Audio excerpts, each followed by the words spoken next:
Eat like a king who's on a budget. 3 tasty options, fries, drink, and nuggets. All for $5. Wait, that can't be right. Just confirm that that's the real price. BK, have it your way. Oh, ladies and gentlemen, welcome in. Week 12 is almost behind us. We are live here at Leather Brains.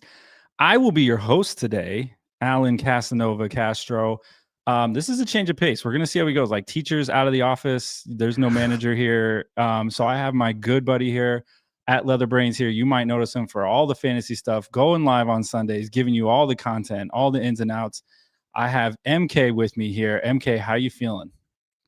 Feeling great, man. I mean, week 12. I mean, we talked about it yesterday on our live stream because you were kind of coming to my side of things just yesterday. So, we were talking about how quick this NFL season's going by. And now it's like, some of these teams in the NFL, you're looking towards tankathon already. You're looking at who you're going to draft. And then you got some teams that are, starting to look at the playoff picture. So excited to talk some football today. A really good week and excited to be here as always. Yeah, man. I appreciate you filling in on short notice. Yeah, so if you watch regularly or you tune in and you're used to familiar cast, Scotty is becoming a dad. I think today at some point the baby will be joining us here in the real world, leaving the Matrix. So I don't know when that baby's arrived, but shout out Scotty. And then Slaps had to go handle some business, so he had to take off last minute. So MK and I will be holding it down. We got a lot to get to. We had a great week of football. We had some overtime games. We had wild comebacks. We had just some unreal stat lines that we'll get to. Love to hear MK's reaction to even the fantasy side of things, but excited to kick things off, and we're going to do it right away. We're going to kick things off right away with the NFL news. So this is just some random news for the week before we dive into the games themselves. First things first, Raiders fire Chip Kelly. Experiment over ? After the offense again poor showing against the Cleveland's in Vegas, against the Cleveland Browns in Vegas. The Raiders pull the plug on Chip Kelly. Offense kind of stuck in a rut. I think we've seen this coming. I don't know who's to blame, actually. I don't know if Chip Kelly is just kind of the scapegoat. I don't know if Geno Kelly kind of sold all his powers from what he had with the Seahawks, but here we are. Chip Kelly's out. MK, what are your thoughts on this move by the Raiders? Yeah, I mean, I don't think there's too much to this move. I think first off, Kelly, you should not have left Ohio State. I mean, you had a potential chance to win a championship every single year at Ohio State, a chance to coach one of the best receivers that we've ever seen in college with Jeremiah Smith, if not the best, to come play for the Raiders, or not play, to come coach the Raiders. So, it's definitely a poor move on his behalf, but I think this is more just showing that they weren't liking what he was bringing to the NFL level again. I think with the Raiders, they were throwing a lot of passes this year and really getting into a kind of an air raid game script. And I think that what we've seen out of a lot of teams is that when you're struggling on offense, when you're struggling as a team, you got to get back to the basics, and that's establishing the run game. And especially when you draft Ashton Genty as a top 10 pick with a 6th overall pick over offensive linemen, over defensive players, you got to try to establish this run game. And we saw the week before against the Cowboys, Ashton Genty had 6 carries against this awful Cowboys defense. I know they're better now, but I mean, that's just my thoughts on it, is that he wasn't bringing the right identity and really wasn't using the pieces how they should be used. Yeah, I 100% agree. I almost equate this to how Bijan was misused his rookie year. It was what are we not giving it to this guy for? He's very clearly the most athletic guy on the field. I agree. I think if you're a Raiders fan and you're listening to this, I apologize because we're definitely not Raiders fans. But I would have to say you'd have to agree with this because you got some interesting pieces. You got Bowers, you got Genty, you got some things that you could lean on, and it just seems like they never really had an identity. So that being said, Raiders are moving on. We'll see what happens there. I mean, I don't know, Pete Carroll. I don't know how many years he has left coaching anyway. It's just kind of odd all the way around. You don't really see a future for the coaching staff that is the Raiders, but there is a shakeup there. Quick injury update, because I know this is impacting one of the best teams in football, so we'll just touch on it right now. Baker Mayfield left the game. Wasn't really in doubt. The Rams were firmly in control in that first half, and it was towards the end of the half. Baker goes to throw what was attempted to be a Hail Mary, and on his windup, you see him just kind of clench and fall over, and the ball maybe goes like 30 yards. It looked pretty gruesome. I think everybody kind of thought torn pec, something happened pretty drastic, but early reports are that it's like an AC joint and kind of unsure how long he's going to be out. MK, thoughts on the future of this Bucs season now with Baker possibly being shelved for some time, and what does this do for like the fantasy outlook? I know you're coming from the fantasy angle. Like, what do we do with now, these wide receivers? We were excited to get Godwin back. Tez Johnson, which you accurately predicted was going to have a pretty good game, and that kind of came to fruition during this game. But thoughts on Baker, Baker's injury and then potentially being shelved for a while? Yeah, I mean, for just to answer Hunter's question real quick off the bat, I don't know if he's single. Unfortunately, I think that he is actually taken off the streets, but it's good. It's nice for you to ask. But on the Baker Mayfield front, I think that this is just kind of showing that Bucs got off to a really hot start. I think if anybody remembers, they had a couple really close wins where they won on game-winning drives by Baker Mayfield, him kind of playing Superman football. And I think that really covered up a lot of issues that the Bucs had. And we've talked about it. Winning cures everything. So you kind of push away the issues that they were having because they were ending up with a W or with a point in the win column there. So I think with this injury for Baker, it's going to hurt him a lot for the rest of the season when it comes to his mobility, because he's not going to be able to take hits on that shoulder as well. We all know Baker loves to lower that shoulder. But as long as Baker's out, I don't think you can start any Bucs player. I mean, we saw how poor that offense looked with Teddy Bridgewater, and I'll be honest, I don't think that they're going to roll out with Teddy Bridgewater next week. I think that we might see some Kyle Trask action, guy who got drafted a couple of years back from Florida, which is not great either, by the way. But until we really see what it looks like without Baker, if he does miss any time, I think you got to keep all those Bucs options on the bench. But they were saying that Baker should return in about 1 to 2 weeks. Yeah. And we'll get to this game later when we kind of go through our rundown, but it sucks to see Baker shelved for any period of time. I think he's becoming a fan favorite. Like, really, his career is revived. You kind of go back to where he was actually with the Rams, and he led that comeback against the Raiders on that was Sunday night game. I forget when it was. It was a primetime game, but really revived his career with that. So it sucks to see it kind of like come to a little, he's got a little speed bump here against the Rams again.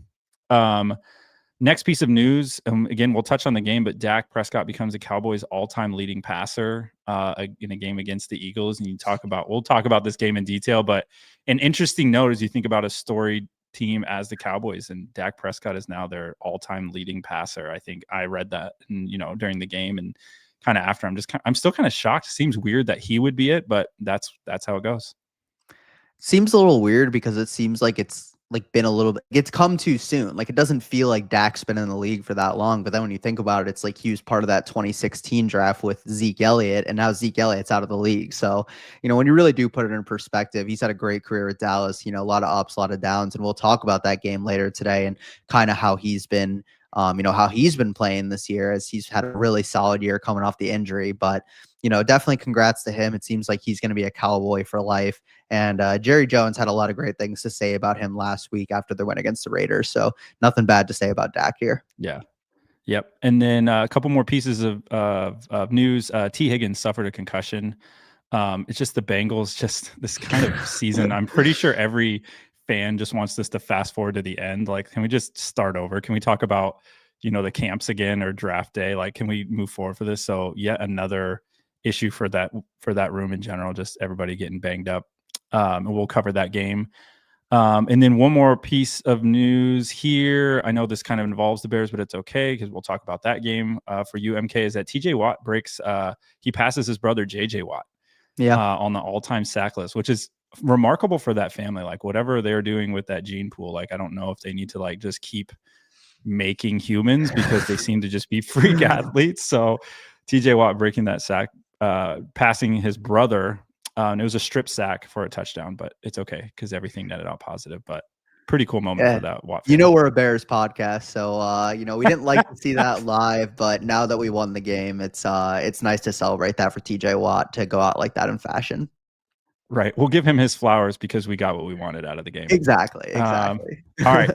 All right, MK, we're going to dive into, let's go to the week 12 highlights. We're going to talk about these games. We're going to get in and out. We're going to talk about what we thought about it.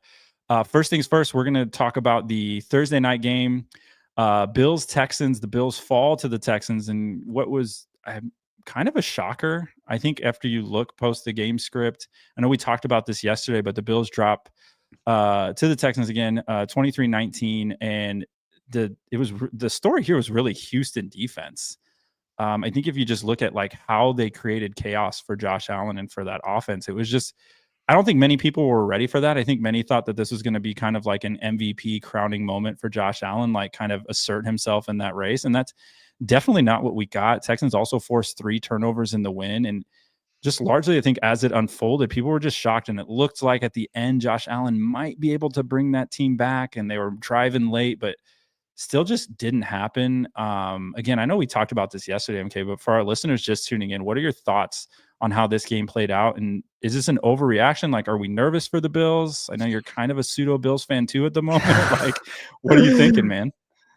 Yeah, I mean, I think there's definitely a lot of points to take away on both sides here. I think when we look at the Houston side, it's honestly pretty simple. I mean, they're a very quiet 6-5 because they started out 1-5. And they're on a 5-game win streak, actually, with 3 of those wins coming with Davis Mills. And Davis Mills playing some solid football right now, but I think it's the team around him that's also starting to come together.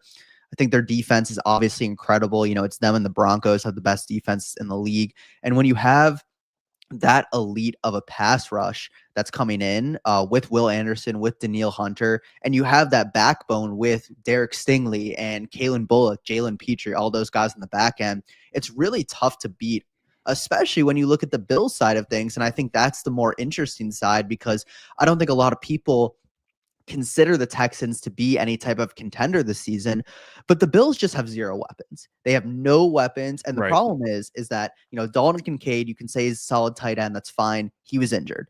You have Dawson Knox, who, by the way, is on a 4-year, $48 million contract, one of the worst contracts I've ever seen. But your only really viable option is James Cook, and they take him off the field consistently. Like, I just don't understand why he's not in the game more. I mean, we've seen Bijan Robinson, Jahmyr Gibbs get lined up in the slot, Chase Brown even, and I understand those guys might be better than him. But when you're running out there with Gabe Davis, who was on his couch 4 weeks ago, and Mecole Hardman, who, for all we know, is an op for the Chiefs, and then Tyrell Shavers, who, let's just be honest, nobody's heard of this guy.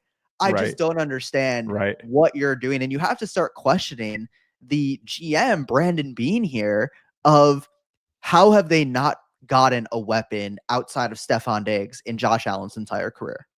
Yeah, I think you hit the nail on the head too with some of those contracts. I think they just spent in some areas that's really like hamstrung them on what they're able to do and go out and get. And I think this definitely is a testament to how Josh Allen is as a player.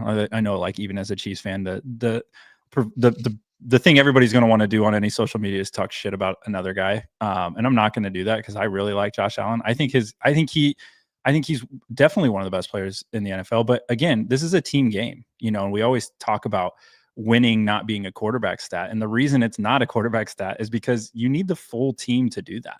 You know, you can't just wheel out Josh Allen every week and expect him to go Superman like he did against the Bucs the week before, like bail you out. Like he's just not going to be able to do that. And when you face a good defensive line, that becomes really, really even more emphasized because now he can't do that. But I 100% agree with you. I'd love to see, like, Shakir. I've always been a big Khalil Shakir fan, and I feel like his highlight was on like a hook and ladder late in the game, like not even like emphasized. And that was like very very confusing to me as well. And I know Slaps on Twitter is asking, what are the Bills this season in our opinion? And I think they're kind of like they're following a same pattern as the Chiefs. Like they got some good pieces. They obviously have Hall of Fame caliber quarterbacks, but like the team itself is going through turnover. And I think that's kind of where they're at. I think they're going to have some like really deep conversations with themselves and with the staff and with the players of like what this team is moving forward, because this Band-Aid fixing of like adding Mecole, bringing Gabe Davis back, that's just not going to work. You need to have guys that can do it. And I think that's just where we're at with the Bills this season. I don't know if you agree. It sounds like you might agree with that. No, I do. And it's like Curtis Samuel, 3 years, $30 million. Josh Palmer, 3 years, 20 million. I know Palmer has been, all right this year, but it's like they're trying to kind of they're trying to put like a small band-aid on a broken leg here. Like that's kind of the analogy that I would say about this, is that they've had this problem since Diggs left a couple years ago or 2 years ago, whenever it was. And they tried to make a move for Jalen Waddle this year. And from what I saw in the reports, they couldn't decide. I guess the Dolphins wanted a 2026 first, and the Bills were only willing to give a 27 first. And it's like, you have Josh Allen, who's That's exactly an MVP caliber quarterback in the prime of his career, and you're going to let the difference of what late first you're giving up. And people might say the 27 class is better even. And it's like, now look at this roster, what it would be right now with a guy like Jalen Waddle, and how different this team would be, how you can stretch the field, how you can have players make plays for your star quarterback. And so for me, it's just like Josh Allen, unfortunately, is at the spot where he has not been given much help in his career. And I think that, obviously those games against the Chiefs early on, they went the Chiefs' way. And now when, the Chiefs might be a little bit of a weaker team, the Bills are also getting weaker more because they're not able to hit on these draft picks as opposed to them being a better team. Yeah. And we know the Bills are one side of the equation. I know that's what everybody's going to point to for this game, but the Texans, man, without CJ Stroud, seeming to be kind of a lame duck in the AFC, they're still right in the thick of the playoff hunt. They are, they take down the Bills, in which, I think many of us would have bet a lot of money that wouldn't have happened. Man, what to make of this Texans team? I don't know. Did you just catch the Bills at a weird time? But it'll be interesting to see what happens with this team moving forward. But they're definitely like good enough on defense. And I don't know if maybe they're coming to that realization, like, wait, as much as we put stock into CJ Stroud, Nico Collins, like we have all these weapons that we want to use. It's like the defense might be the most important part of this team. And that's kind of like where I'm leaning watching this. Is like, this defense is probably going to be portable for them for much longer than they thought. Yeah. I mean, we talked about earlier too. What do you do when you get in a rut on offense? You figure out a way to establish the run, and that's what they were really able to do in this game. And the Bills have been atrocious against the run this entire season, so that's their own issue, because the Texans establishing the run has not happened very many times this season. But I think with Houston, it's very similar, where, you got some really great things going for you with that defense. And, Nico Collins is a great receiver 1. Jaden Higgins is coming alive as the receiver 2. And even Woody Marks has looked solid. But with how bad this offensive line is, it's just, you can't really go that far as a team. And I think, even if they make the playoffs, we might see them win one game and get bounced afterwards. So I'm not too excited about Houston similarly, because they just have such a massive problem. Yeah. Well, I look at Houston, Pittsburgh, the Colts, like all these teams that almost look ripe for like one and done. So you're like, I don't know if I trust that all the way. 100%. All right. I don't want to bury the lead any longer than we have to. We know what we're doing on this episode. Bear down, baby. Let's just get right into the freaking game. The Bears take down the Steelers 31-28. Our boy, Caleb Williams, throwing for 239 yards and 3 tutties. I mean, accounting for 3 tutties, like what? I mean, this game was kind of ugly for a little bit. I was honestly a little nervous. Thank God for like a illegal formation on the Steelers, which kind of like totally curved a late drive for them. And I don't know if you saw the viral clip. Aaron Rodgers kind of saw it as he's standing on the sideline, and he has his headset on, and he like puts his heads up, like, and you hear him mouth, "That's illegal. That's illegal." But I'm just going to turn it over to you, MK. Do you want to go on a rant? Like, what do you want to do? The Bears are wheeling and dealing. Like, just what are your thoughts on what's happening right now in the city of Chicago? Well, I will say, Scotty kind of put this into fruition here. One of my friends actually did say that if we win the division, he is going to paint his nails for a day, and it has to be a work day too. So he's really going full throttle with it. But I think, when we look at the Bears, lot of great things to see. I mean, this is crazy. The Bears are 8-3. I mean, I never thought I'd see the day. These are great vibes. I will say, as soon as I found out that Ben Johnson was going to be our coach, I had the utmost confidence, not necessarily in this season, but in the fact that the season was going to get turned around. Because when you have a guy like Ben Johnson who understands the game, who understands what it's like to be a part of a winning culture, you pair that with Dennis Allen, who comes in as an experienced defensive coordinator. He has head coaching experience as well. I mean, this is one of the better tandems in the league, and I think has a ton of potential. And when you get your players to buy in to these moments, especially in the fourth quarter, which is where the Bears have really excelled, that's what changes football seasons. I mean, we know how good the Chiefs were last year in one-score games and how good the Commanders were last year, who I guess are a little bit more of a comparable team. And it's the same thing with the Bears this year. They're able to win games in the clutch. Caleb Williams, 5 game-winning drives this year. I think when you look at this game, the best part is that we see the offense score 31 points against the Steelers defense, who's been a little bit on and off this year. But I will say, I don't know if you watched the game, but I was a little bit, I think Caleb's box score actually this game looked better than how he played, in my opinion. Yeah. Like, if you watch this game play by play, he missed a ton of throws. Right. There were throws that he missed that could have been picked off, and obviously they didn't. And so, like, you can measure those moments and how you will, but if we're actually looking at it on how he can improve, he's got to start hitting these throws a little bit more consistently. And that's kind of been the flaw all year for him. It's just the consistency, the completion percentage. So I think for me, it's really exciting. We're getting Luther Burden, Colston Loveland more involved. Our weapons are looking great. The O-line is top 5 this year. It's a test this week against Philly. I mean, it's 8-3 Bears, 8-3 Philly on Philadelphia Eagles on Black Friday. Yeah. I mean, you can't script it any better. But I mean, did you get a chance to watch this game? Yeah, I was watching bits and pieces of it. I live in the Midwest and it was getting cold and the leaves have fallen off the tree. So I had to do the Midwestern dad thing of like getting leaves off the ground. So when I do that, I listen to games and I listen to like them cut in and out. So I watched some of it. I listened to a lot of it. That's how I was getting a lot of my NFL info. But I did have a note written here on my notepad when we were preparing for this game. It was really that he threw for 239 and 3 touchdowns, but there was, like you said, there was so much, like this stat line could have been even better for him. Like, yeah, there's so much that he's leaving out there. And I think we've been talking about it for a while on this podcast. Now, one, we're not going to apologize for wins. We'll take this win. The NFC North leading Chicago Bears. That's freaking right, baby. Let's go Bears podcast. But he did it's just consistency. It's like there's just a couple drives where it looks great, a couple drives where it doesn't look great. And I think they still are struggling to find that consistency, but you'd rather be struggling to find that consistency in winning games than struggling to find that consistency in losing games. So if you're a Bears fan, you're like, cool, let's, build this plane as we're flying it. Let's just keep doing it. But I think there's some things as you look ahead and you mentioned the Eagles, and I like that they're getting them on a weird week. I like that it's an offbeat because that I think that these games become toss-ups. Truly. And that's kind of like what the Bears need. But I think the Bears can do it. But if they're going to beat the Eagles, you got to be consistent. You can't have these swings. Oh, yeah. I would say the thing that I'm probably like most impressive, even with Caleb Williams, is just the fact that, it's been a while since he's thrown a pick.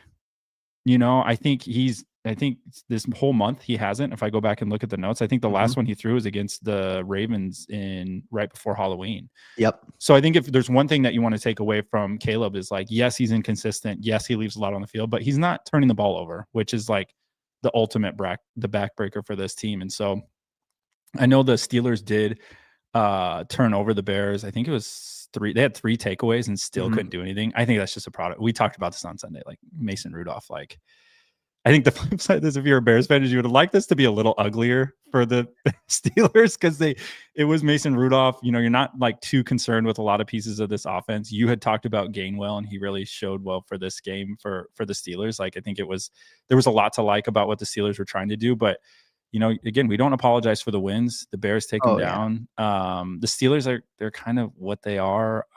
I honestly think they probably would have done this exact same thing with Aaron Rodgers, or maybe worse. Like, I don't know what more they could have gotten out of this. It was just kind of like the Steelers are what the Steelers are at this point. I think they're just kind of capped at this kind of production for their offense overall.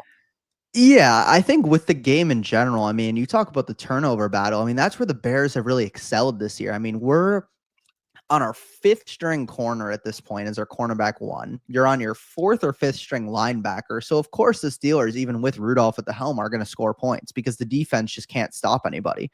But what they have been able to do this year is create turnovers, and the offense isn't turning the ball over, and they've been able to establish the run game. And so what that does is that's allowing the Bears to stay competitive in every single game. And whether that's us giving up the lead in the fourth quarter or coming back. It just kind of always seems like the game's coming down to the wire and we're playing well at the end. And I think that's just one thing that, you have that magic season by season, and some teams are just, able to capitalize on those moments. And I think that the Bears have really capitalized in those moments, because we could very easily be 4-7 right now. Like we could very easily lose some of these games if certain plays don't go, our way. So I think there's a lot to that, but you got to be excited with how many guys we have injured and how new the system is, that it can only go up from here. Yeah, I agree. And listen, that's the NFL in a nutshell. They're all one-score games. Most of them are one-score games. Very rarely do you have what happened to the Bucs last night, where you just get absolutely steamrolled and it's over. Like most of the games are one score, and so people make a lot like, oh, they're only in one-score games, and they happen to be winning all these one-score games. And it's like, well, that's how the NFL is designed. It's supposed to be tight. You're supposed to play it close, and that's. I think that's the one thing that winning culture needs to get injected into it. And the Bears are starting to, is like learning how to win. You lose big, you lose small, you win small, you start winning big. And I think that's where the Bears, you feel like, are on an upward trajectory, where you're like, all right, now if they can just start putting some of these games away early, then we'll start seeing a lot of what we feel like this offense is going to be. One last thing on this, we don't really need to talk about the Steelers because we are a Bears podcast, but the next 4 weeks for the Bears are going to be really, really important. You mentioned they got the Eagles. Then they get the Packers twice in the span of 4 weeks, and they have the opportunity to really lock down this NFC North. I don't think anybody's worried about the Vikings, the Lions kind of teetering. I think the next 4 weeks really, really are important for this Bears franchise of taking that step forward. And if they can, even split with the Packers, fine, whatever. I think as a Bears podcast, we just want to take both and call it good. And so I think the next 4 weeks, I think this is gonna kind of be it. This is gonna be for the division right now coming up for the Bears. Totally. And I think that going into, because I would say before we played the Vikings were sitting there at 4-4 or 4-5, and they had put together a couple wins. They had just been in Detroit the previous week. So I think that these last 2 weeks, it was kind of like, we need to win 1 out of 2 of the Steelers Vikings game. And we were able to win both. And so now it kind of seems like, we're going into Philly. They're coming off a loss. We're playing with a little bit of house money here. You know what I mean? I don't think this is by any means a must-win game. Am I saying that I want us to lose? Of course not. But I'm saying that if we lose this game right here, I'm not going to lose much unless we get blown out. That's a different story. But if we lose this game by a touchdown, I'm not going to come out of it and be like, oh, season's over. We have, like you said, the Packers twice. We got the Lions. We got Cleveland, and we have the 49ers. The Packers are on a little bit of a downward trajectory, where you have Kraft going out for the year with an ACL. Jacobs is banged up. Their center, Elton Jenkins, is banged up. Right. So whereas the Bears, we're getting Jalen Johnson back. We're getting TJ Edwards back. So when you talk about us versus them, divisional games, we got to split with the Packers. We could get swept. We could sweep them. And that's the kind of the beauty of it, is that for once, when it comes to the Bears Packers, I'm not expecting us to get swept or win one game at maximum, which is something that I haven't said in 10 to 15 years. No, we're taking both. We're taking both off the Packers. I agree. I think for the nail on the head for the Phillies game, I think the thing is that for them, you just need to get them doubting. They're at home. If we can get the Boo Birds out a little early in Philadelphia, I think that would be music to the Bears' ears. Absolutely. Thursday nights, or come the 28th. What day is that? Thursday? Friday? What day is it? It's Friday, Black Friday at 3 p.m. Black Friday. That's what it is. That's right. That's why that looked odd to me. All right, man.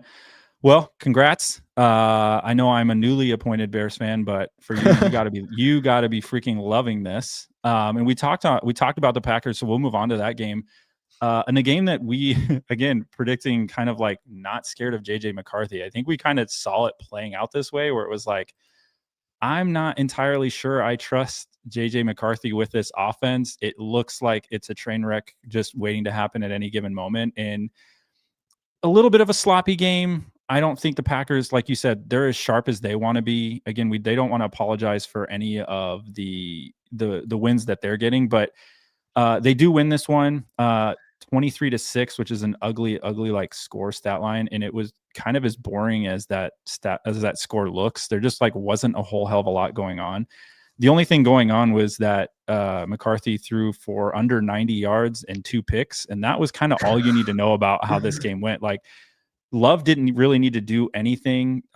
Packers were able to run the ball even without Jacobs out, and that was just kind of the game. It was like it just wasn't a very attractive game at all, but the Packers came out on top. And I don't know if you have anything you want to add to this game, or it's not like a ton to talk about. It was just kind of gross. Yeah, I mean, Packers took care of business. I think that's the exact type of team that they are. Like they're run very well. They're coached well. They got a lot of talent.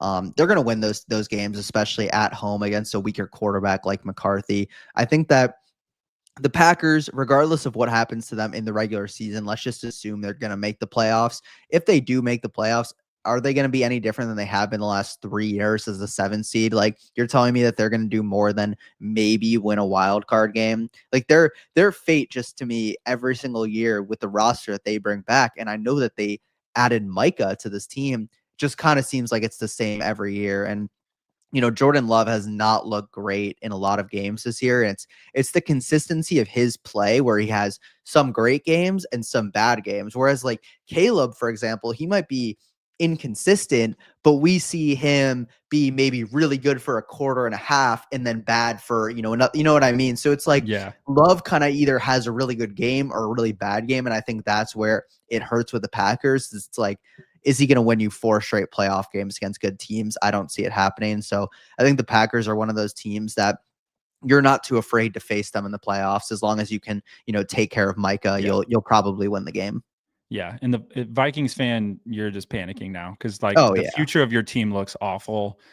I mean, with truth serum, JJ McCarthy, not the guy. Like I think you can plainly see it. Like he doesn't look like he's going to be able to take that next step. You just don't see that. You don't see him taking like any steps. It's just kind of the same shit all the time. And you have Justin Jefferson on the team, but you might as well not have Justin Jefferson on the team because it's not like he's seeing the ball very much either. He's giving you any upside. And the frustration is mounting in that locker room with the Vikings and that team. And I think for me, that's also another thing. Like I think a competent quarterback for the Vikings could have, you could be winning these games.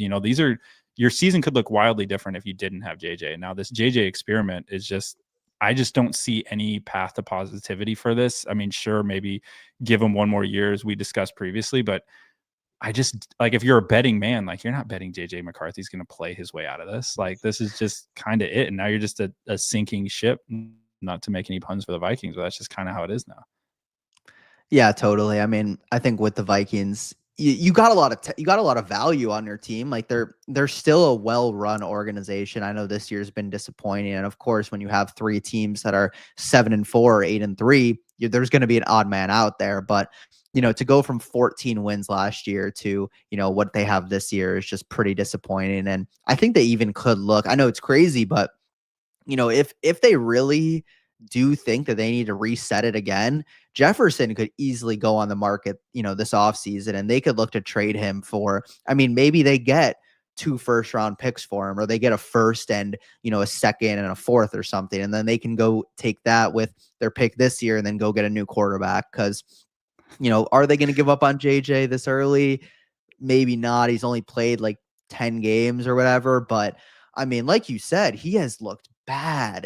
There are not a lot of bright spots to what he's doing. Like even if quarterbacks look bad, like Caleb last year looked really bad at times, but you saw a lot of bright spots of his game. And you're like, yeah, if he can put certain things together, he can be a good quarterback. But with JJ, it's like, I'm not seeing any of this. Like I can't find these like things that you can build off of. And that's my problem is that there's not this elite thing that he has. So I definitely sucks to be a Vikings fan these days. Yeah, agreed. It's not like Cam Ward where you're like, you've seen some things and you're like, that's just a struggling team, but you have something to build on. There's just like, I'm not even sure the lights are on. Like you said, like if you're going to list the things JJ McCarthy does well, like if you go pen to paper on that, I don't know what you scribble down first. Like he's alive, like he's a warm body. Like I don't even know what the first thing is. And I know it's easier said than it's not like we're in the NFL, but that's what we do. We get to critique and we don't see it. Okay. I would be remiss if I don't ask you at least 2 fantasy questions on this, because I feel like it's important.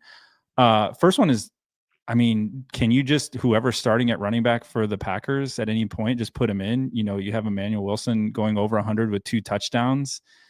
Is this like a plug and play now? Any running back for the Packers, just go ahead and fire him up, even if Jacobs is out? Like, how do you approach this? Yeah, I mean, if Jacobs is in, you start Jacobs. Of course, he's a star. If Jacobs is out, Wilson, they've showed confidence in him. I mean, he had like 30 carries in this game, so I think that Wilson is now a legitimate handcuff on this team, and that he should be treated like that as, any other handcuff, like a Jordan Mason or, a Tank Bigsby for the Eagles, David Montgomery. I know Monty's a little bit more relevant, but just any of those premier handcuffs, I think if Jacobs misses a week, he's a must start. Yeah.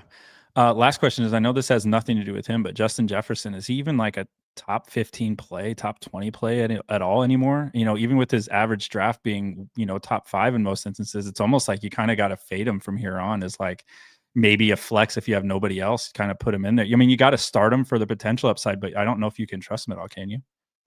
I think that top 15, no. I can't put him top 15 in my rankings any week at this point. I mean, there's just better guys than him out there. Should you still start him every week? Yeah, unless you have legitimately better options than him and you have a really good receiver room. I mean, Jefferson, for the most part, is still going to give you at least 10 points every single week, and he has put together a couple games with, 20. So, nobody really is going to trade for him right now because nobody's high on the Vikings. So you might as well just kind of sit with him. And if you have him and you were able to make the playoffs anyways, I would just ride it out with him, and then you're kind of expecting 12 points every week, and then maybe he goes out there in the playoffs and gives you 2 weeks with 30, because we all know what Justin Jefferson's capable of. All JJ needs to do is put together a couple of good throws, and then all of a sudden Jefferson's a top 5 option in those 2 weeks. So you definitely can't sit him with how talented he is at the end of the day. Addison is a for sure sit, though. Yeah, it's tough on that offense right now, and I'm sure they're all super frustrated, much like us fantasy owners. All right, let's talk about it. Stafford's MVP night. If you watched the game last night, kind of ugly. I mean, it was over in the first half very quickly. Stafford looked in total control. He throws for 273 yards and 3 touchdowns, and all of this coming in the first half, really. I mean, he did all of his work. He was super surgical. I don't know if there's anything to take away from this game. Tampa Bay just sucked, and then Baker got hurt, so it's kind of like we had to watch the end of that game was so weird because everybody knew the outcome and everybody's just kind of like on both sidelines. We're like, can we just like hurry up and tick this clock down? It's almost like they need to implement a rule that if both sides agree the game's over, can we just call it and be done? Because that's what it looked like during that game. But I mean, we don't talk about it a ton, and don't get to have you on. So I want to talk about the MVP race. Like, safe to say Stafford's pretty much the MVP leader in his to lose at this point, considering the Rams record, how he's playing, and how this team looks. Man, I love it. So Stafford was actually my kind of dark horse MVP guy going into this year. Because it was really funny. I was looking with one of my friends on the book for the MVP odds back in like May, and I was just curious, what it was looking like. I wanted to see where Caleb was. And I see Stafford all the way down there, like plus 4,700. And I'm like, it's good value. Do people know that he's throwing to Puka Nacua and Devontae Adams and with McVay at the helm, or is that just me? Am I the only person that knows that? And that's pretty much just been what it's been this year. Like, I don't even think it's any different from last year. We talked about how good the Rams were last season and how they almost beat that absolutely insane Philly team in Philly in a snow game, and they were 1 to 2 throws off from beating them. And so when I look at this Rams team, I mean, you have a great team, great coaching staff. Stafford's playing the best ball of his career, arguably. Every throw is right on the money. He has incredible chemistry with all of the players on this team. And I think the Rams are just clearly the best team in the NFL right now. I mean, it is going to be hard to beat them in LA. I think that the NFC is very clearly running through Philly and LA. And I think that LA kind of just putting BTA to the Bucks last night, it kind of showed that the Rams are really good, but also I think the Bucks are it kind of shows like any of those mid-level playoff teams that those teams might be a lot farther away from the Rams than people think. Correct. I agree. And I think it's tough to do that comparison at the beginning of the season because you try to do that like transitive property, like, well, this team beat that team and then this team isn't good. And I think seeing what the Bucks and Bills did the week before, and then seeing the Bucs go to LA and not be able to do a damn thing. Even before the injury, Baker didn't get injured to the second half. Like, he didn't do anything. Like, there was just nothing happening for that offense. Everything was pretty shut down. Like, they weren't able to look like the Bucs we've been accustomed to looking like. And then Stafford's just did whatever he wanted, throwing no looks, throwing, dots to Devontae in the corner of the end zone. Like, it was literally just whatever you wanted. It was a highlight reel for Matt Stafford for sure. And I think even alone, I think it's pretty much locked up. Like, I'm in week 12. I'm very comfortable saying, like, this thing's pretty much a wrap for the MVP race. I think the schedule shapes up very favorably for the Rams. They get the Cardinals and Panthers coming in, back-to-back weeks now. Stafford's already at 30 touchdowns to 2 interceptions for the year. And you look at what Josh Allen had last year for touchdowns. And I know a lot of his are rushing, but even passing, like, this is pretty much a wrap. Because, like, even if Stafford throws 15 more touchdowns the rest of the year, which I feel like is a conservative number for him in this offense, you're talking 45 touchdowns for him this year. And that's a low end. Like, I think he's on, he's obviously on the 50 burger watch for touchdowns thrown. Oh, I just think this is a wrap. This is, unless he gets injured, knock on wood, we don't root for it. We don't want him to happen. But, like, I think this is Stafford's MVP to lose at this point. I don't think anybody has a good enough argument at all, anywhere, anymore. Yeah, no, I think that the only one who is maybe close was Drake May. And Drake May, if you look at the stats, is 9 touchdowns behind. He's thrown 4 more picks. And this is not at all to knock on Drake May. Obviously, he's having an incredible season. But the type of football that Stafford is playing this year is just unbelievable compared to every single other quarterback in the NFL. And we got Will Newman coming in here with some painful comments about Josh Allen. I think he might have gotten his fantasy season ruined by a Josh Allen 8-point performance this week. But just to put it into perspective, I think with Stafford, it's just so hard to beat him. Like, when you watch him every single play. We talk about consistency. He is the definition of literally never letting a play go to waste. If you give the Rams 4 downs, I'm convinced that if they passed it 4 times in a row, there's 0 chance you stop them. There's absolutely no way that you can stop them. Yeah, and so it's just like, and that's all I was going to say is, like, their receivers just make it even that much harder to guard when you have such an elite play caller as well. Yeah. And I, secretly, like, whenever Andy Reid retires, I want McVay to go coach the Chiefs. But I think, so here's the thing. And the thing that is not getting discussed enough is we talk about this era of quarterbacks, and Stafford's kind of in between, because he's like in between the Brady, Mahomes, Josh Allen, Lamar Jackson, but we never talk about Stafford as the top of any one of those eras. It's Brady and Peyton and Drew Brees. And then then it was Mahomes and, you have Josh Allen and Joe Burrow and Lamar Jackson. And that's what gets touted. But you have Matthew Stafford, who is a mainstay in both of those. And I honestly think the discussion, if he can go out and win a Super Bowl this year and have an MVP season, and this is, being at the age he is, he's up there with Tom Brady. Like, when Tom Brady retired now, he's the elder statesman of the NFL. And I just, like, what do you do with Stafford from a legacy standpoint if he were to go out and then win a Super Bowl now with with a potential MVP under his belt? Like, what does that do for his legacy? Like, do you consider this the Mahomes Stafford era then? Like, what, that has to be, right? Like, what do you do?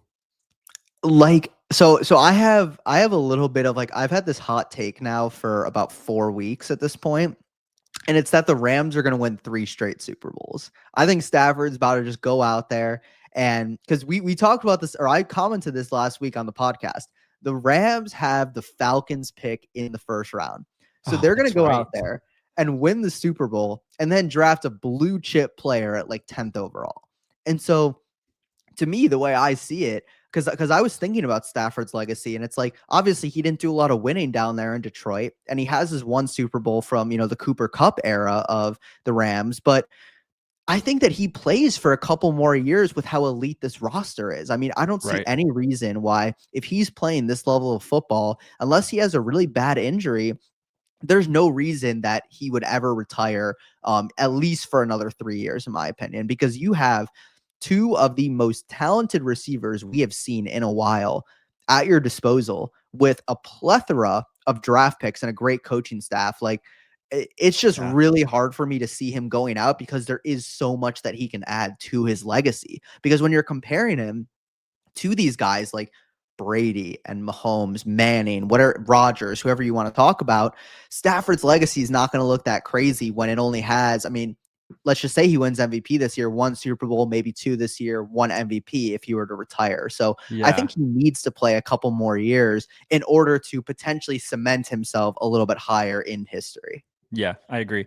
I think it's just fascinating that he gets overlooked on that, even though he passes the eyeball test. Like if you just watch the games, you're like, this dude is amazing. And you look at the teams he had in Detroit and it was like, not the best, is doing what he could. But I still don't think there's a trade that went well for both teams as the Detroit and Rams trades with Stafford and Goff. Like I think very rarely do you see both teams being like, no, we kind of got what we wanted out of this, and very much so the Rams. So I'll be interested to see like how much the Rams in the offseason through, the draft, the trade, like what do they do with that pick? Do they draft it with it for a young guy, or do they use it as leverage to get another just star on their team for the short term, knowing they only have maybe a year or two left with Stafford, and then to just go really, really all in like we know the Rams have done in the past. They just say, F it, we're pushing all our chips in right now. We want to go win one right now. And so super fascinating, but it was quite the night for him. Yeah, absolutely. And I think that, you talk about that trade. I think it really comes down to like, if the Lions are able to win a Super Bowl with some of those guys they got in the trade, it's going to go down as the best win-win trade of all time, where you actually see a Super Bowl from both sides, with, those guys in the trade all being key pieces on their respective teams. So it is really interesting, but I just know, like, I love the safety from Ohio State, Caleb Downs, and like what he brings to the table. And I just have a feeling that the Rams are just going to come out and take, because everyone knows with safeties, they always drop in the draft because they're not a position of need. And the Rams are about to come out and get the best player in the draft at safety, and then add him to this already stacked roster, and then still have their own first. So I'm excited, a little scared about the Rams, but they're a fun team to watch. It'll be fun. We talked about the Lions, so I mean, let's go ahead and get over there. It was possibly the game of the week if you had the opportunity to watch it. Detroit taking down the Giants. Yes, the 2-win Giants in overtime, 34-27. This game had everything, and I know the title is my man Gibbs, Jahmyr Gibbs, going for 219 yards and 2 touchdowns on the ground. I think he had like 280 some yards of total offense, I think is what it was, or 270. Anyway, it's just an obscene day from him. And then the other side, you had the Giants with Jameis Winston throwing for over 350 yards and 2 touchdowns. It was like this. It did not look like the Giants teams that was like a lame duck. It definitely was an incredible game. And I'm sad Slaps isn't here because this was like his Super Bowl, watching Jameis Winston and the Lions. Like this had everything for him. And I was really excited to hear his thoughts on this. But this was a surprising game if you're just looking at the records of these two teams and where they are playoff implication wise, and just seeing how this netted out. I'm a little nervous for the Lions. That's kind of like my hot take. Like this has been a few weeks now where they're kind of stumbling. They were completely flat against the Eagles, which, we saw how the Cowboys came out. And so I'm a little nervous for the Lions, but this game overall had everything. Did you have a chance to watch this one, MK? Like, what are your thoughts of this one? Because this just had fireworks up and down the field. It was an amazing one to watch. Yeah, no, I think first off, you got to give credit to the Giants here. I mean, they're playing with nobody's out there. You got no Dart, no Scattaboo, no Malik Neighbors. Brian Dable's out the door. Like they're basically just playing with a bunch of nobodies out there. And Jameis Winston you didn't even mention this, he caught a 40-yard touchdown where he mossed the defender and then put a spin move on him and then scored. So that was easily one of the best plays I've seen all season. I mean, I don't know if I've ever seen a receiving play from a quarterback that's been that difficult in the past. So that was crazy. So hats off to the Giants. But obviously, they're 2-10. We don't really have much to talk about them when it comes to the rest of the season outlook, at least until we get to the offseason. But I think when it comes to, this team with the Lions, it's almost similar to the Bills, where it seems like you have 1 week where they look great, and then they, where the Bills beat the Chiefs, and then you have, or, they beat the Bucks. And then the Bills come out and lose to the Dolphins, similar to how the Lions almost lost here to the Giants. And I know they didn't lose, but it's like the Giants are a terrible team, and you're at home and you're potentially losing. Jahmyr Gibbs is just different, and I think that there's just a lot of playmakers on this Lions team. I think they're figuring out some stuff, but unfortunately, it just seems like they're a little bit too inconsistent to really go all the way. It seems like their defense, especially their secondary when it comes to their cornerbacks, have been very, very kind of mediocre this year. And so I think because of that, you just have teams that are able to stay in these games, and it doesn't seem like both the offense and the defense can be on the same page at all this year. It's like, it kind of seems like it's one or the other. And obviously, they have a lot of potential with this team, similar to the Bills. But it's like, are we going to see 4 consistent games in a row from the Lions? And that's where I kind of worry about them. Yeah, and we just talked about the Rams. You got the Eagles. You got some teams that can definitely beat them. And I know Slaps doesn't want us to talk about the Lions as he thinks Jameis Winston should be in the Hall of Fame. Honestly, I don't even know how I forgot to mention that, but that reception touchdown is unreal.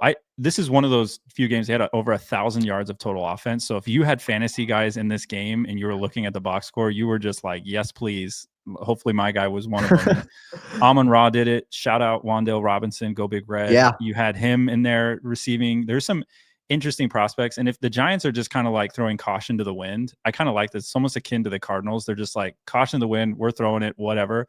There's like sneaky upside to a lot of these players that previously maybe not have been on any fantasy radars. But like if you're kind of digging deep at the well, or you're trying to get contributions from somebody for a late playoff push, there's like a lot of intriguing names here. But it was just such a wild game. I don't even know, like it's like if you didn't get a chance to watch it, you really missed out, because it was really a fun one to watch beginning to end. I guess for the Lions, you kind of touched on it. What do we feel like their ceiling is? Because I don't look at them and say they're a Super Bowl team, but they got the players to do it.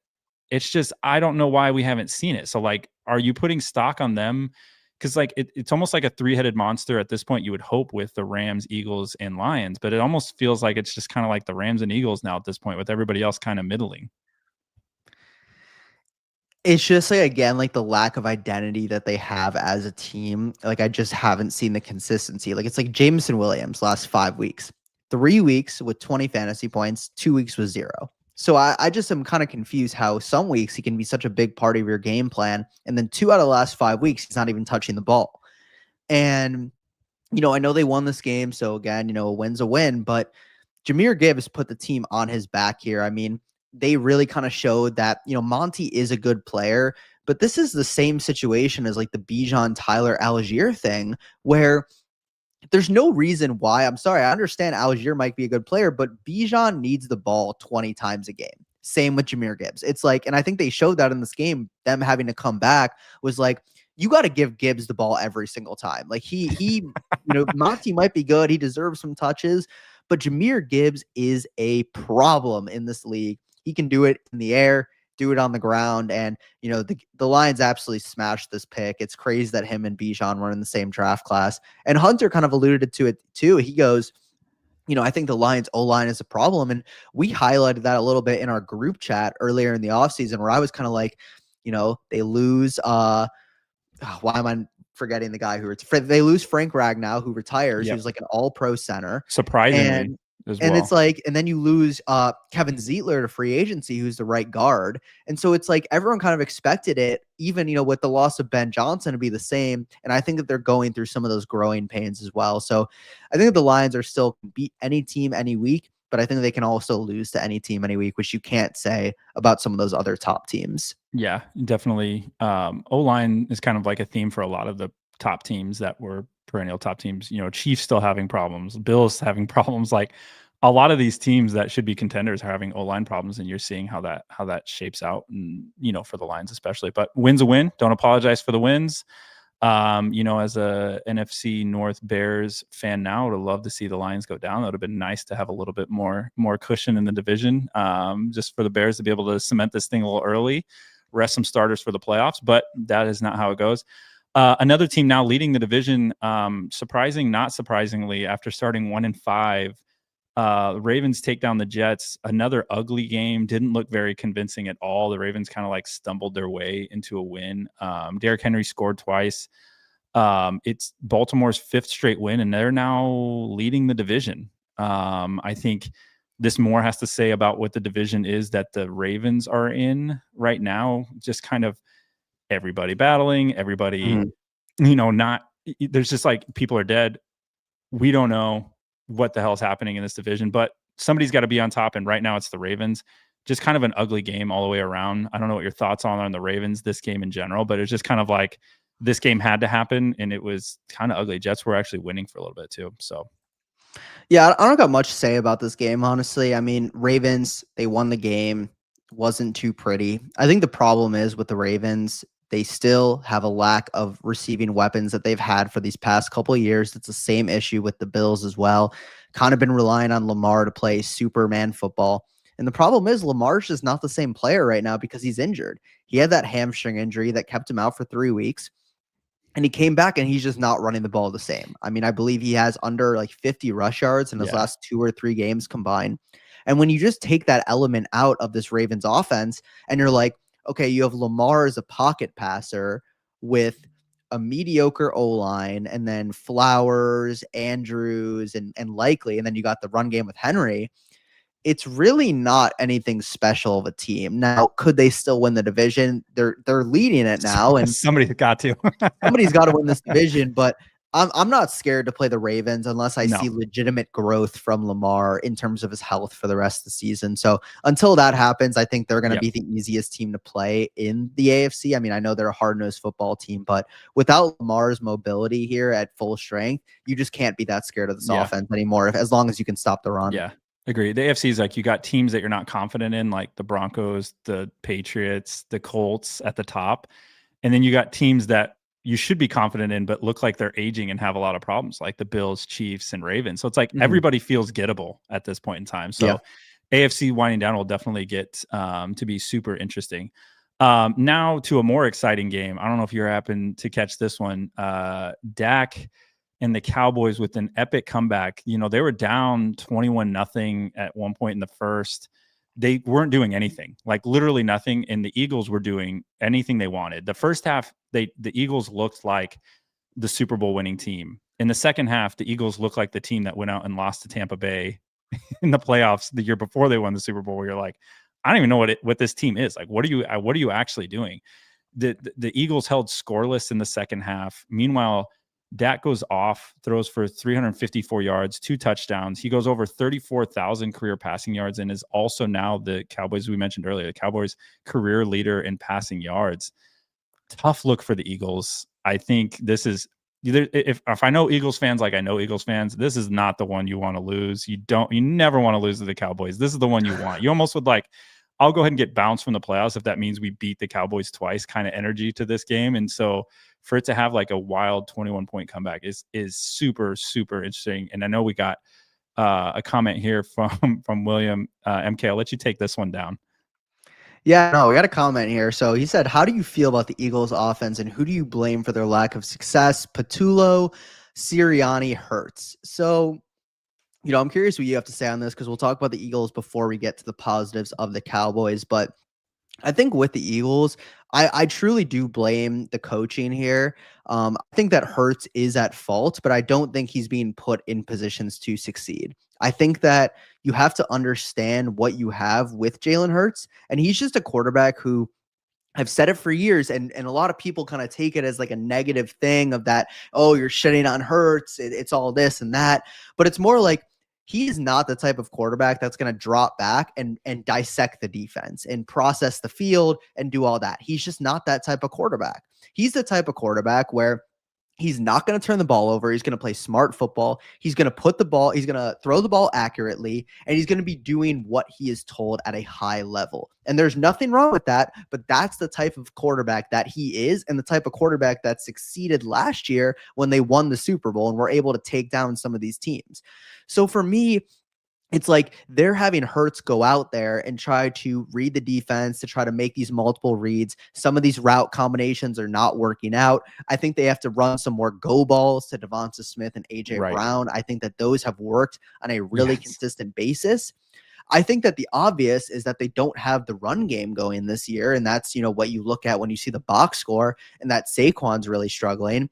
And I don't really know what's going on with him. He obviously doesn't look like he has the same pep in his step that he had last season. But I think with the Eagles, with how talented their team is and how experienced they are as well, you can't count them out. I think they're definitely still the second best team in the NFC. Now, if they go out there and they lose to the Bears this week, I will start questioning a little bit, what is the ceiling of this team and, how good are they really? Because we did see the Eagles, what was it, 2 years ago, start out, 9-1, and then go on a massive collapse second half of the season, and then got bounced first round.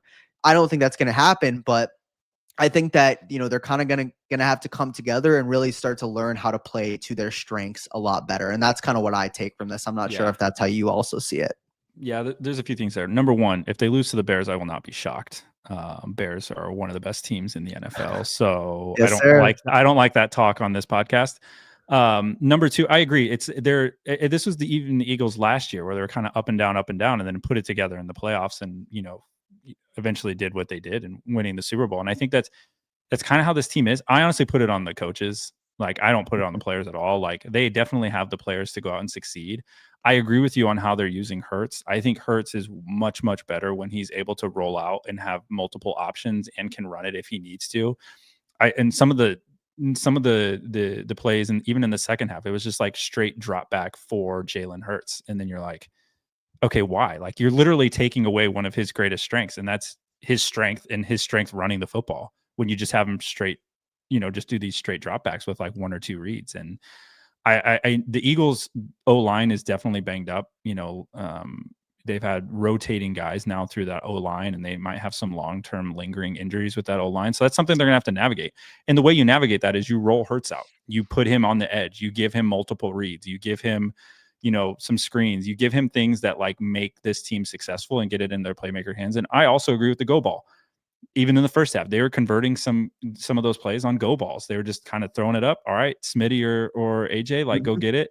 And in the second half, they didn't do any of that. They like went into a shell. They like turned into like a stereotypical NFL offense. And that's not what this Eagles team is. Like, use your strengths. And so I definitely put that on the coaches. I put that on Sirianni, Patullo, whoever. Like, the adult in the room needs to speak up and be like, this shit is not working. We have way too much talent to be not scoring any points against the freaking Cowboys in the second half. Like, there's no reason for that to be happening, in my opinion. There's no reason. There's no reason. And it's like, I'll be honest here, last thing kind of on the Eagles is that, I'll be honest, Tank Bigsby should get some more carries. I don't know what's going on with Saquon this year, but he does not look like the same player. I saw a play where he blatantly missed a hole in this past game that would have been a huge game changer late in the game.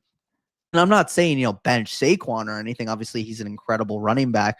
But I'm saying you got to mix it up. You got to get some guys that have come in, can put some energy in this football team. You got to play to the stuff that is working. And I think that's what they did last year, is that they played to their strengths, which is run the damn ball with Saquon in the playoffs and let Hurts throw when the defense comes up and tries to stop the run. So I think with the Eagles, they're 8-3. They have a pretty comfortable lead on the division at this point. It would take a pretty big collapse for them to not win the division. They got some time. They got to sit back, figure out what they have, and run with that. So yeah, same thing. Everybody's going to panic week to week. I mean, at the end of the day, Eagles in the playoffs at home. Does anybody want any part of that? Hell exactly. No. I was there. It's not it's a very, very toxic place to play. I can tell you that. But let's talk about the Cowboys, though, because, oh my God, they looked great. And I was I was high on the Cowboys going into this year because, to be honest, this is exactly how I expected this offense to go. Like, the Cowboys offense was similar to the Rams, one of my highest invested to when it came to like my fantasy teams this year. With how good, Dak was 2 years ago. People forgot the Cowboys went 12-5 for 3 straight seasons. And this offense has been great. And now the defense is finally able. They added Quinnen Williams, who's been huge on the D line. You add Logan Wilson at the linebacker core. You get Overshown back. I was going to say, Overshown coming back was the biggest thing that popped off to me on watching that game. They finally had somebody to like take that underneath stuff away, and the Eagles they couldn't do anything about it. I agree 100%. Totally. And it's when you just put all those pieces together, it's not like their defense is good now, but their defense is at least serviceable to not letting up 35 points a game like they might have been doing earlier in the season.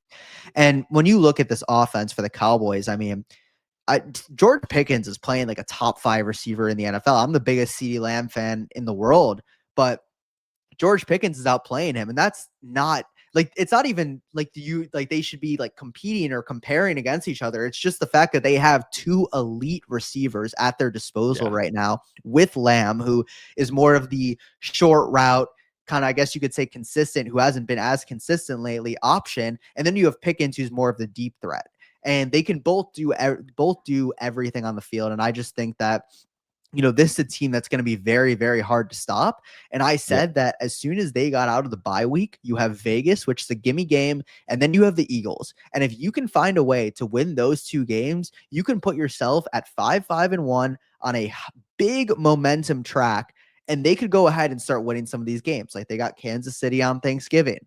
And so it's like, for me, the Cowboys are a team where roster-wise, they are good enough to be a playoff team. It's just whether or not they can execute at this point. Yeah, I agree. I think a couple things that I think Dallas needs to stop doing. One, stop handing the ball off to Kevontae Turpin.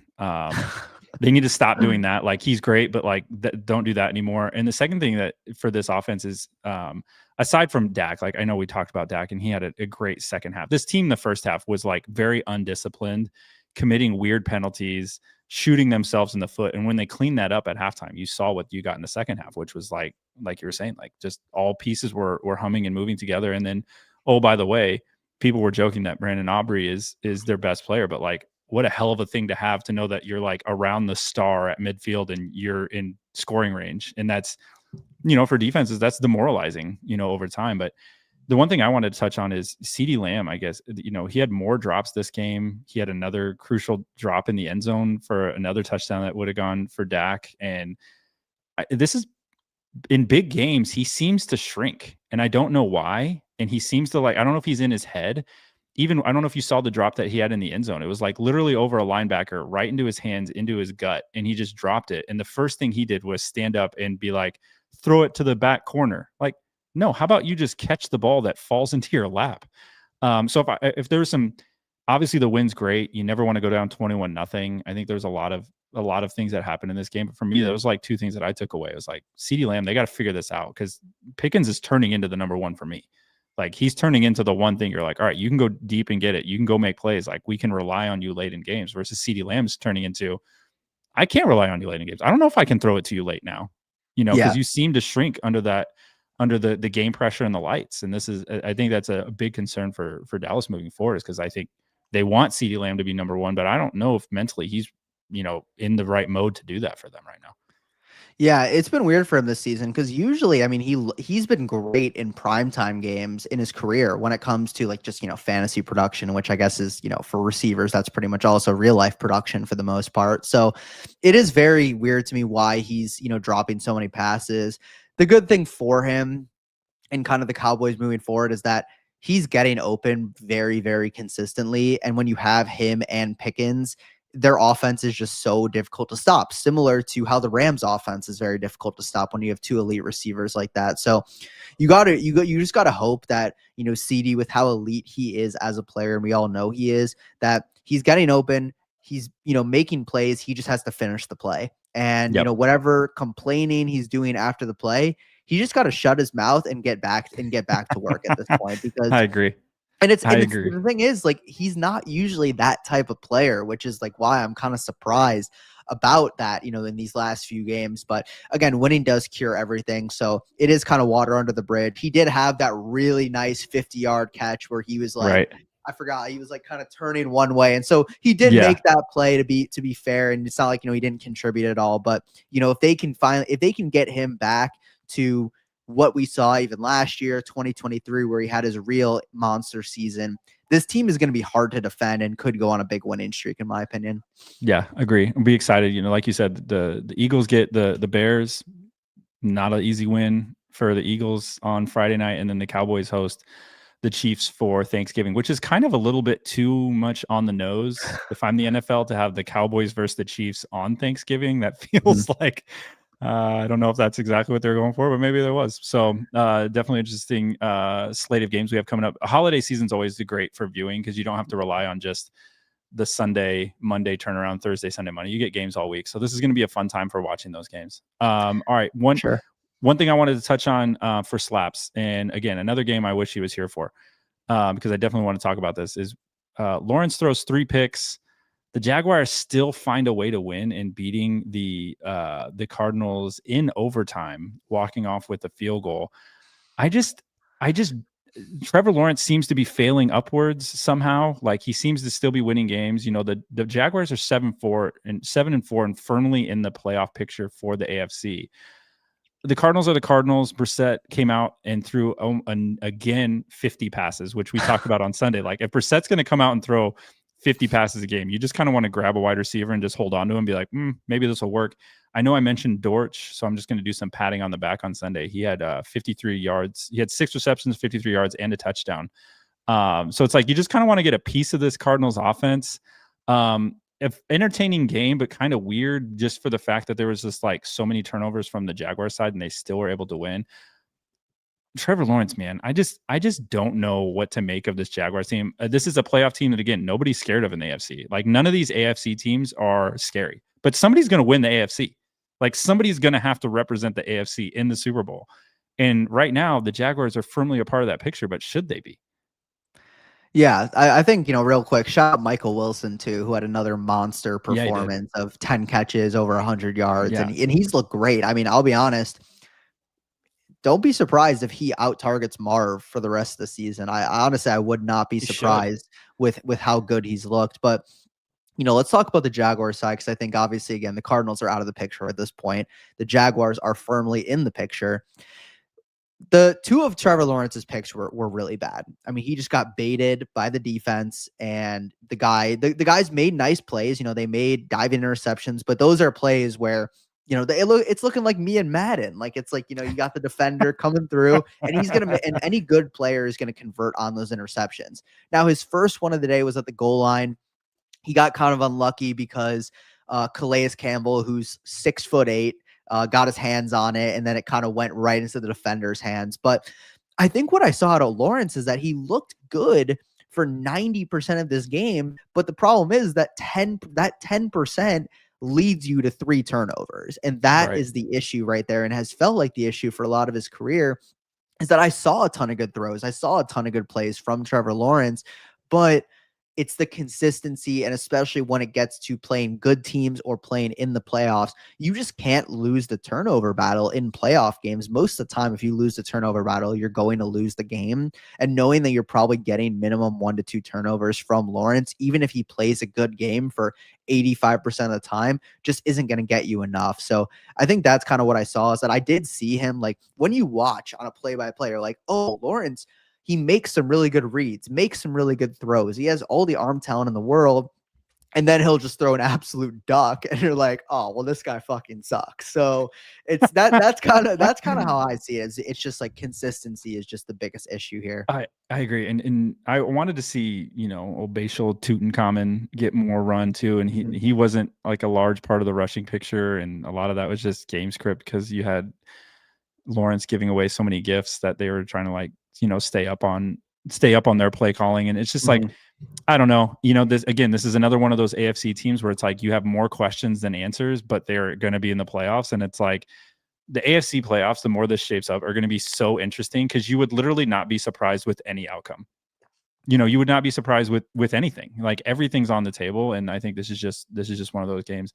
I don't really have any more to add to that other than, Brissett with the 50 again. Like, they're just saying, dude, his arm's going to be tired.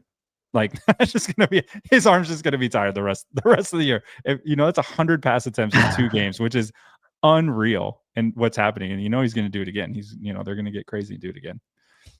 Absolutely. Yeah. I mean, we'll highlight Hunter here because he's not on today.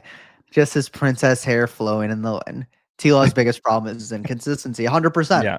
100%. Because genuinely, it's like when you watch him, it's like he has the arm talent.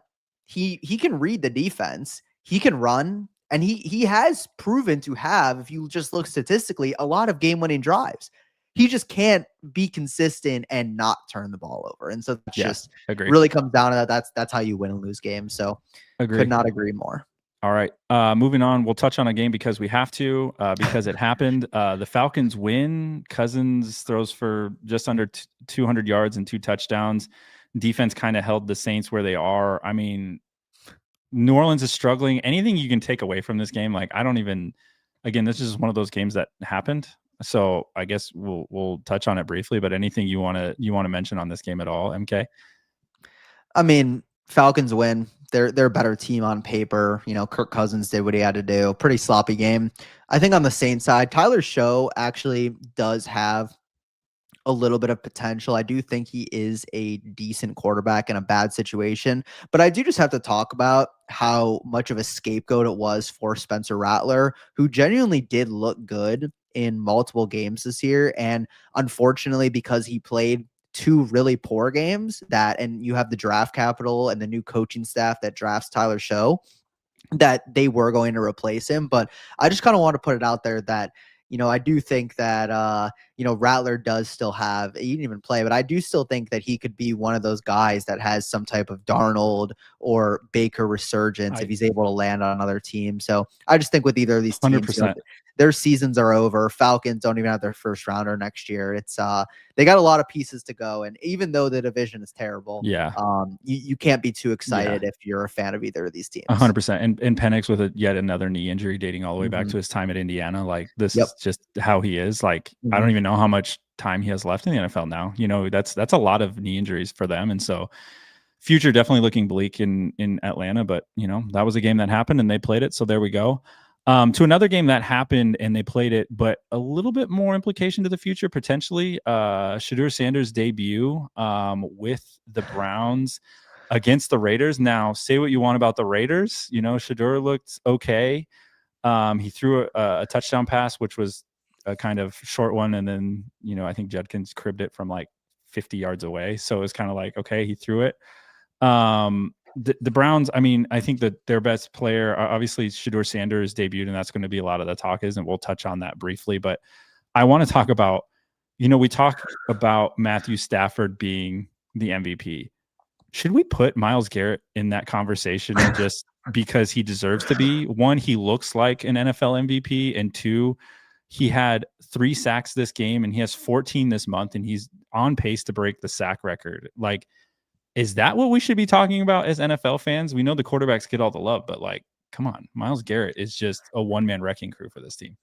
He's just incredible. I mean, best defensive player in the league by far. And it's just crazy because he's one of those guys that I really wanted the Bears to trade for. And I know we made a strong offer for him. And the reason why is because this guy still has so much life to him. Like, he's 29 or 30 years old, but have you seen this guy windmill on the basketball court? I mean, you can't tell me that Myles Garrett will not be. I think he'll be elite for 3 more years and be good for another 4 or 5 and play till he's 37 or 38. But this guy is just incredible. I think we all know he's incredible, and that's kind of why nobody talks about him, is because it's kind of like the JSN situation where it's just like light work every single week. It's like he does the same thing, and you don't need to talk about it because it never changes.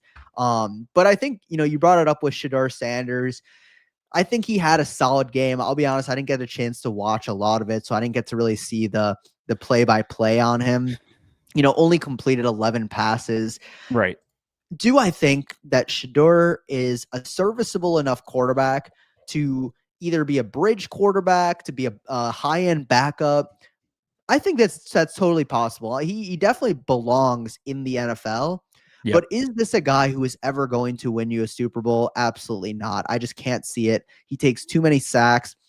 And I know he doesn't have a lot of weapons around him, and he might have had a decent game, but let's also not act like the Browns won this game behind Shedeur, and it wasn't the fact that the defense had 10 sacks and that the rushing attack was pretty solid in this game. So I think that, with Shedeur, he has his storyline. He'll get the rest of the season most likely. Maybe they give him next year as well. But I don't think that can you ever legitimately see Shedeur Sanders beating Pat Mahomes in a playoff game? Yeah, no. And I think that's where we're at with this team, is that it's the defense carrying them. I know Shedeur is going to get a lot of the highlights, and we'll see how it pans out. But like, whatever happens with Shedeur, this team is devoid of a lot of talent, and I think that's kind of where we're at. Is like, you can only do so much. We talk about this with Josh Allen. Like, we have to bring that up here. Like, they have some pieces, but they're devoid of talent. there. And I think the Raiders, we touched on Chip Kelly getting fired and just kind of like where the Raiders are going right now. It's like, I don't even know what to do. Getting sacked 10 times is a rough look. That's a rough look if you're the Raiders.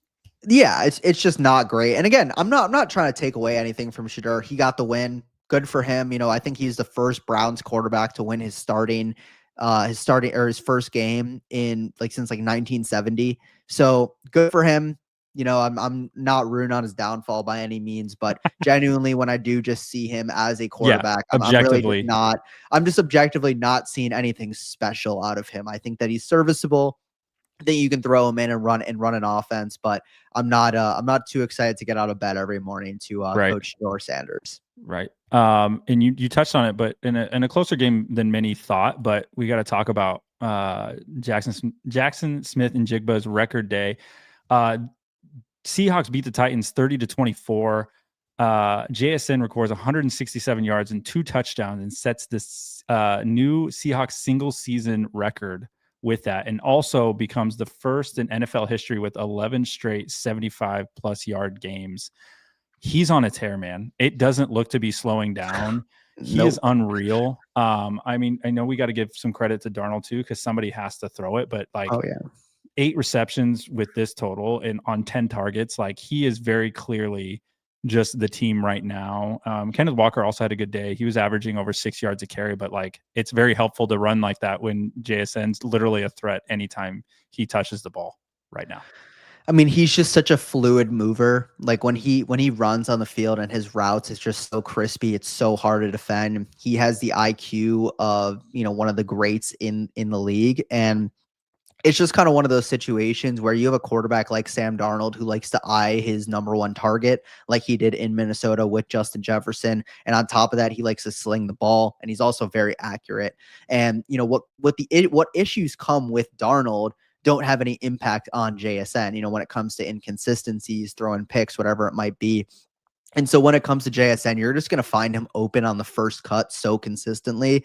And unless you're really putting 2 guys on him, and even I don't even know if 2 guys going to do the job, he's just by far the best receiver in the NFL right now. And I think he, in my opinion, is the offensive player of the year. I know Jonathan Taylor is having an incredible year, and it's probably a very strong 2-man race between the 2 of them. But what JSN does, every game is just absolutely incredible. And you just really have to put, again, 2 guys at least on every single play on him to make sure that he's contained, because Darnold's going to look for him every single time.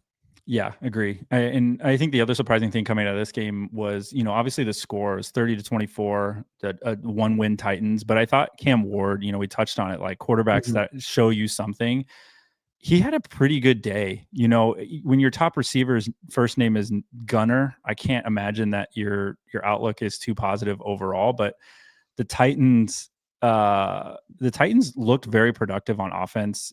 Cam Ward threw for 256 yards, a touchdown. He was sacked a bunch.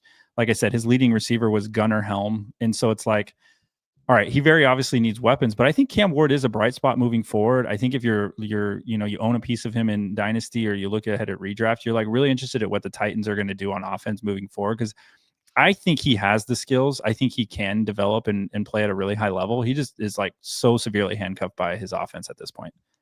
Yeah, totally. I mean, I think you definitely have to have belief in Ward. He's similar to what we were kind of talking about with Caleb. He's part of a very dysfunctional organization where they fired the head coach already. You have 1 receiver going into the year who is out for the year in Calvin Ridley. You have basically no run game, a very mediocre offensive line. And so it's really hard to expect too much of Cam Ward. I would like to see them get an offensive-minded guy in the building there, and really start to build a system out. But I think with Cam Ward, we've seen the flashes, we've seen the potential. Am I saying that he's going to be a good quarterback? I'm not sure, but I definitely see the potential of why they drafted him at number 1 overall. And he definitely has shown that there's a reason that they should stick around and actually, continue to build with him, as opposed to what we were kind of talking about with JJ, where it's you actually might want to think retooling here and actually hitting the reset button, where with Cam Ward, I think you definitely have a lot of good stuff to look forward to. Agreed. One more game to get to before we get to our Monday Night Football preview, and then our Pab-ass bitch of the week, and we can wrap things up. Last but certainly not least, the Chiefs take down the Colts in overtime, 23-20.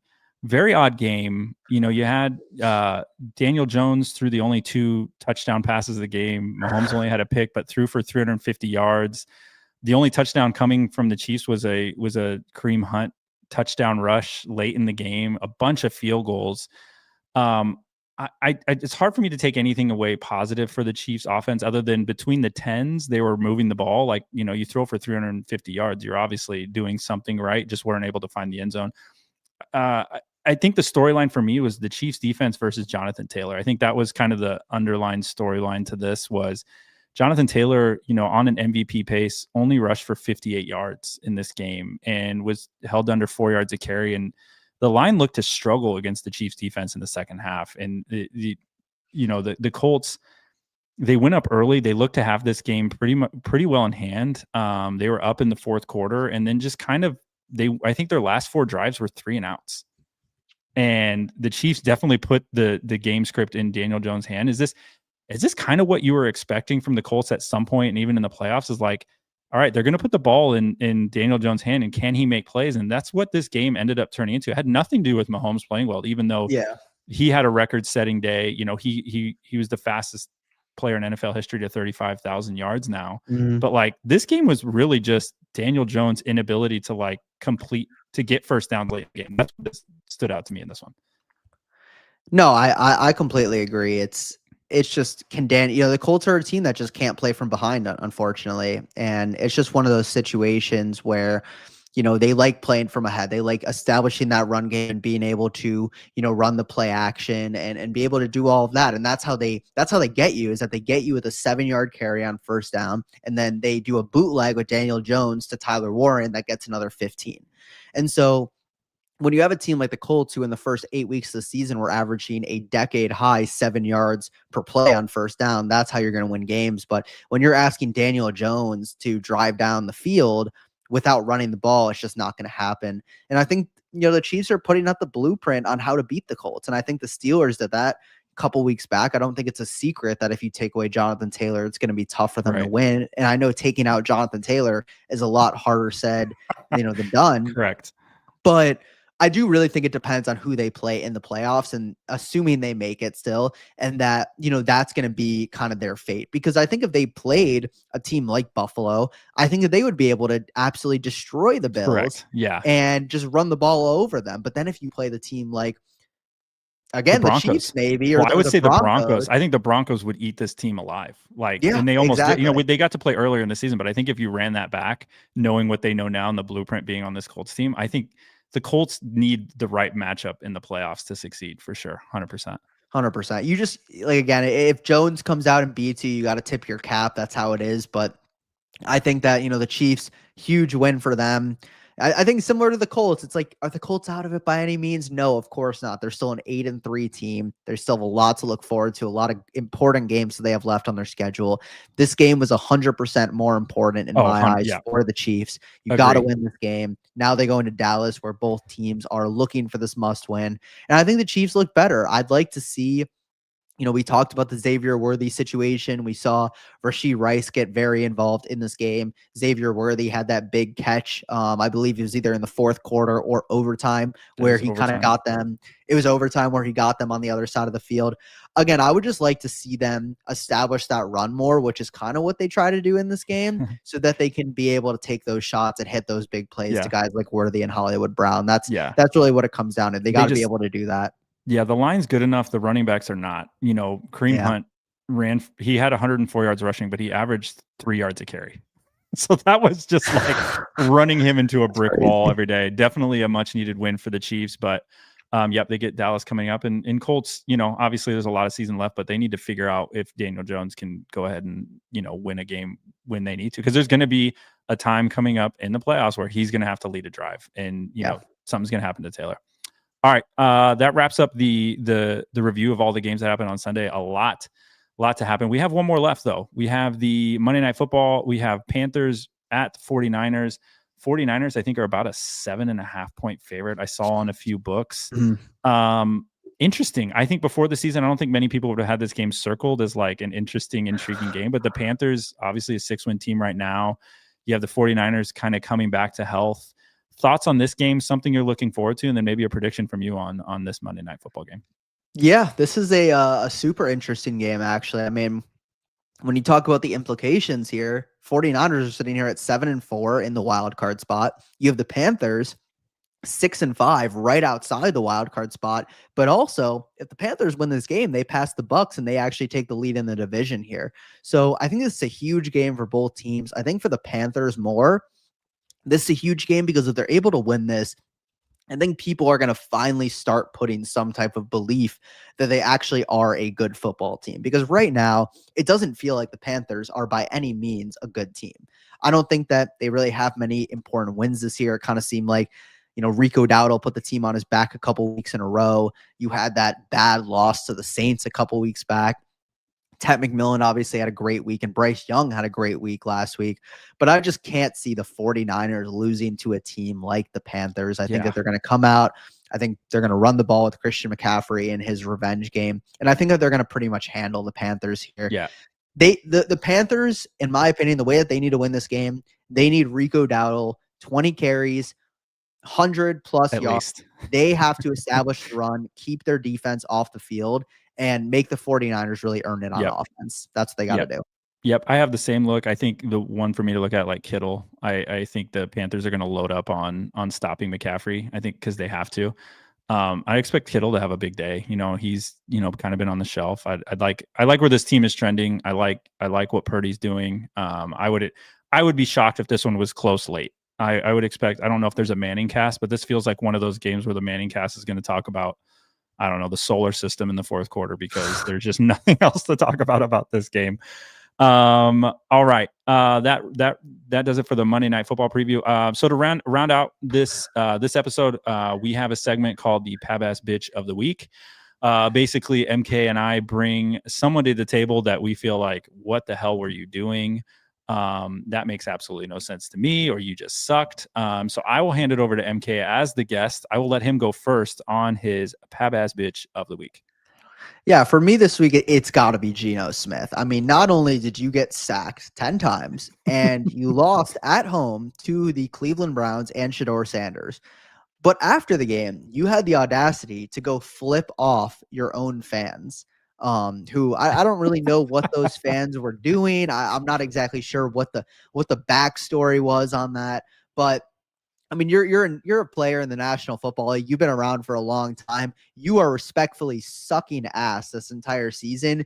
You got to put your head down and walk to that goddamn locker room and start hitting the film room right after the game. Like, you do not need to be chirping the fans. The fans have a lot of reason. They just signed Geno, I believe, to a multi-year contract. It was like maybe it's not fully guaranteed, but Geno Smith is far from the quarterback that they signed him to be, and I just think he's a little bit of a bitch for that, for getting mad at the fans when clearly he's the one that's been disappointing this season.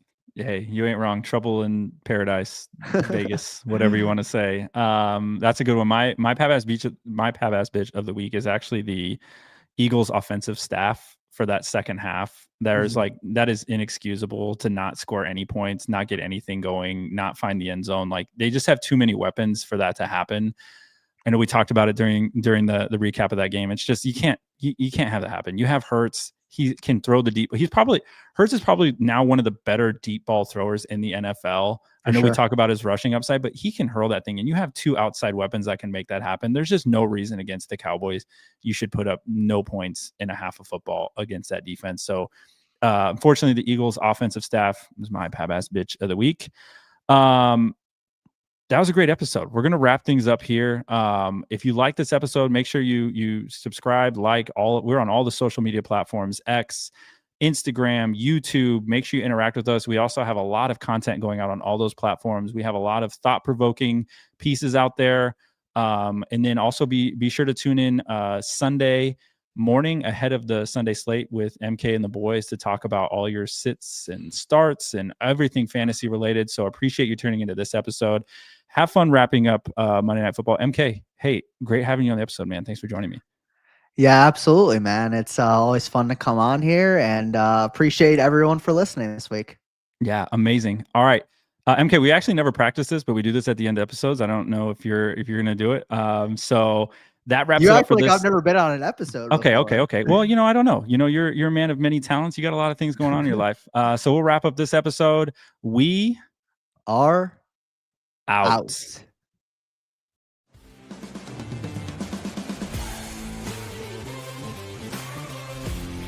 If you enjoyed this episode, make sure you tune into our new releases every week on your favorite podcast app.